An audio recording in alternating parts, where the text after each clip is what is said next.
మనుష్యుడు చేయి ప్రతి పాపమును దేహమునకు వెలుపల ఉన్నది కానీ జారత్వం చేయవాడు తన సొంత శరీరమునకు హానికరముగా పాపము చేసిన. ప్రతి పాపము దేహము వెలుపల ఉంది, కానీ వ్యభిచార పాపము దేహంతో చేస్తున్నావు. దేహము దేవుని ఆలయం. అంత ధైర్యమా నీకు?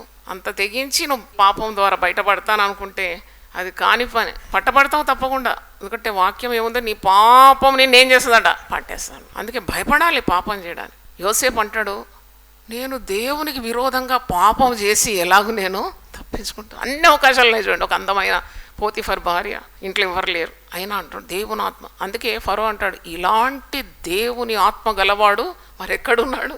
ఈ సో స్పిరిట్ ఫిల్. ఆయనలో దేవుని ఆత్మ ఉంది కాబట్టి ఆ దినం ఆ అందమైన స్త్రీకి తన దేహాన్ని అప్పగించలేదు.